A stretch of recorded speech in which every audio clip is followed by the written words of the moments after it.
Wolves, dear viewers, are considered one of the most dangerous canine species in the current world due to their strong senses, social nature, and the powerful jaw strength that distinguishes them. About 10,000 years ago, there was a larger species of wolves than the current grey wolves, known as dire wolves.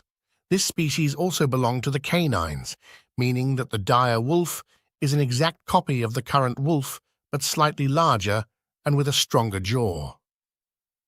In today's video, we've decided to stage a confrontation between the extinct dire wolf and the saber-toothed tiger, also extinct.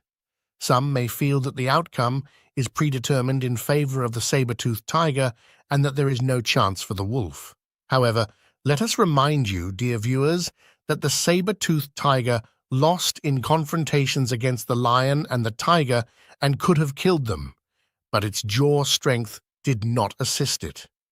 Additionally, there are 3 different species of saber-toothed tigers, so we must take all of this into consideration. Let's compare them and see who is the strongest.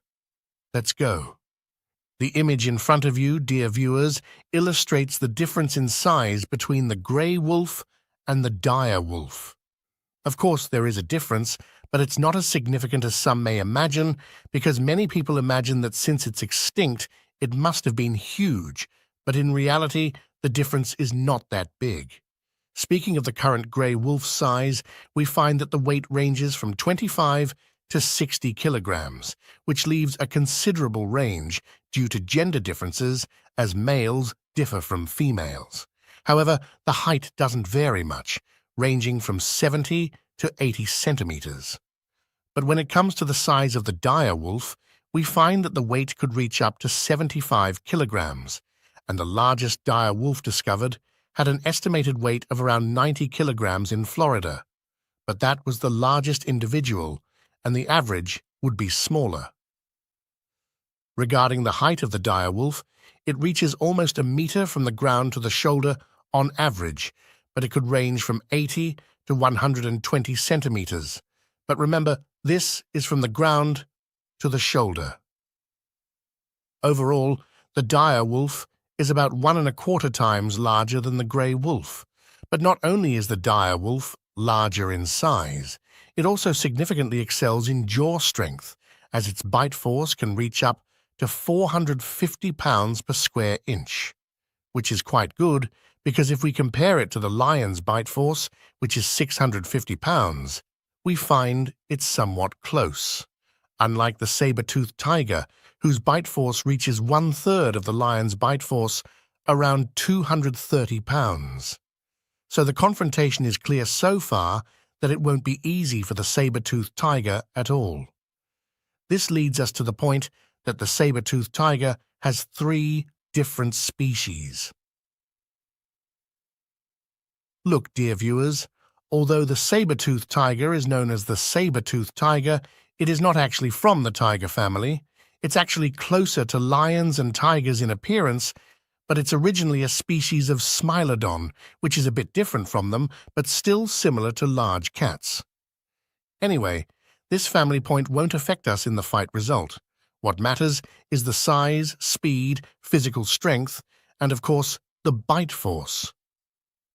So, we will discuss 3 different species of saber-toothed tigers: Smilodon gracilis, Smilodon fatalis, and Smilodon populator.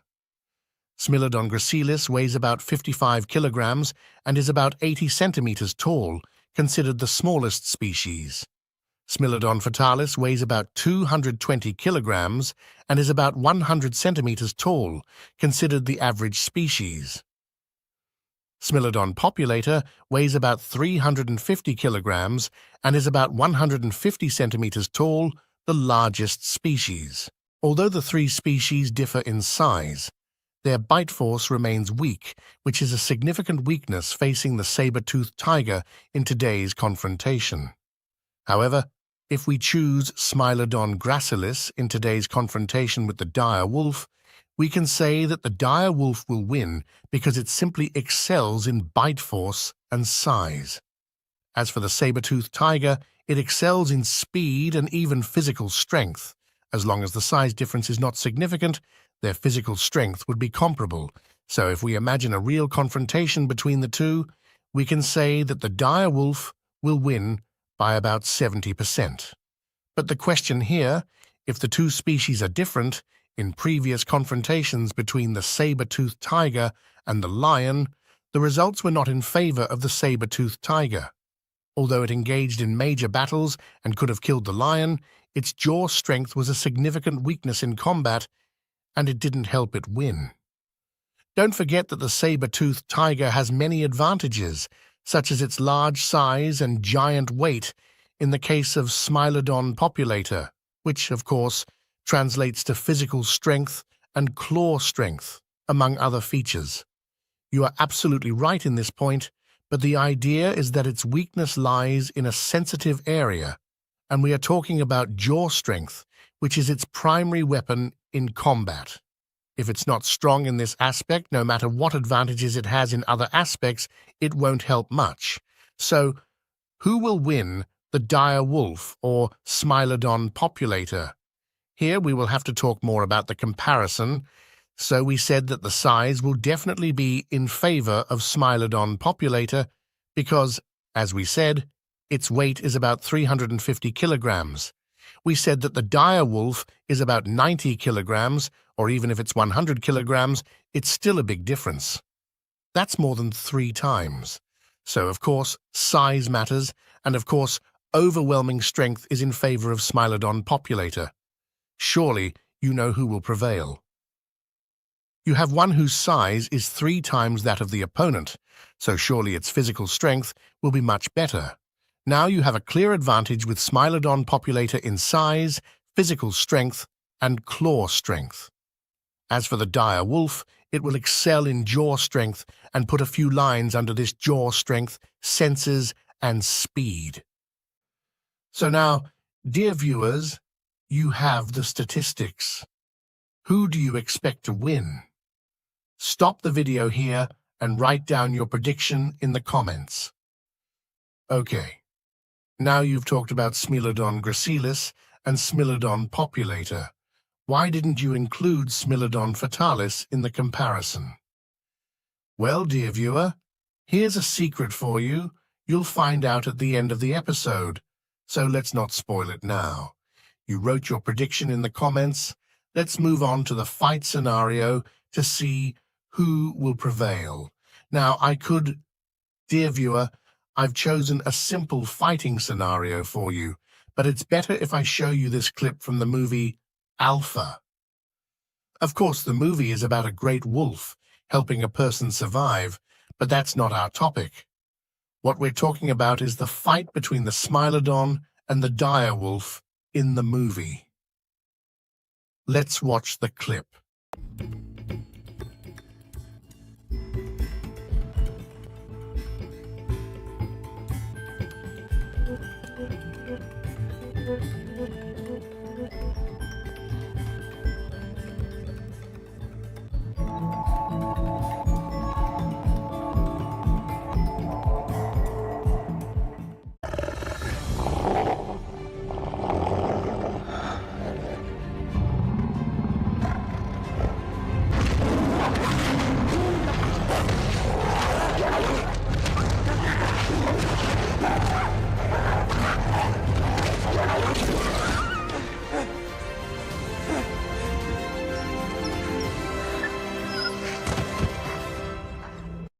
Of course, the clip we just showed is from a movie. You might say, the movie is not realistic. I say to you, the clip illustrates a noticeable difference and what happened in the battle, and that the Smilodon managed to kill the dire wolf. So why did this happen? Simply put, we're talking about a creature 3 times the size of the dire wolf. Even if your biting force is strong, it won't affect me much. I have physical abilities that equal 3 or 4 times your strength. Even if your teeth are strong and sharp, with my claws, I can still overpower you. In the clip, the dire wolf tried to attack the Smilodon, but of course the first blow knocked the dire wolf to the ground, almost killing it, and this is indeed what would happen if we put the dire wolf against Smilodon populator. the result would be in favor of Smilodon populator by 90%. And this doesn't diminish the direwolf's stature, but size played a big factor in this encounter. And the evidence for that is when we put Smilodon gracilis, the direwolf won because Smilodon populator's size is double that of the direwolf.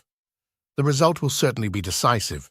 Now you understand why we put Smilodon populator and didn't include Smilodon fatalis, because what applies to one applies to the other. Even though its size is on average between the two, it's still less than half the size of the direwolf.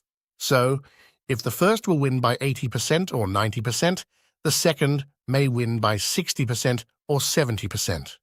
That's the whole idea of today's confrontation, and I'm sure, dear viewer, that your prediction was correct this time. You've definitely seen the significant difference in size and understood how things would play out. Listen, I felt that the direwolf was treated unfairly in today's confrontation. I mean, you gave him a competitor 3 times his size, and the second competitor was 2.5 his size. Surely he will lose. But what do you think about trying to put a group of direwolves against Smilodon populator, who is the largest? And don't forget that wolves hunt well in packs. Let me tell you, dear viewer, it's a good idea. I mean, for example, if we put a group of wolves, about 5 or 6, against Smilodon populator, they would try to surround him from multiple directions. Of course, Smilodon populator won't risk attacking all at once, but it will be defensive, monitoring the situation and waiting for any wolf to pounce on it. And when it does, it will strike it from behind with its claws. Of course, it may strike 2 or more wolves from behind, but in the end, it will weaken and die because it will be scattered, not knowing where to strike, right, left, front, or behind, and its focus will be lost.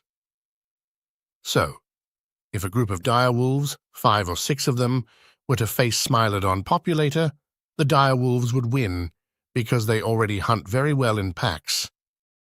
And one last thing, people were asking, what if we put the American lion against the Smilodon? Even if it's Smilodon populator, I'll tell you it's clear. I mean, in several confrontations, we put the Smilodon against. It means not because of its strength, but because of its biting force. The American lion will surely win. That's the point, and we're done with it. Even if we put Smilodon populator, because the American lion's size is still large. That's the end of today's confrontation between all types of Smilodon and the direwolf, and I hope you enjoyed the confrontation and were convinced by it. So, I'll tell you, don't forget to like, of course. Fans, I feel you've been supporting me well lately, so I thank everyone who likes. And if you like the content, dear viewer, and you like creatures and such, subscribe, You'll benefit and enjoy it. So take a look at the channel and you'll feel it's nice, God willing. Goodbye.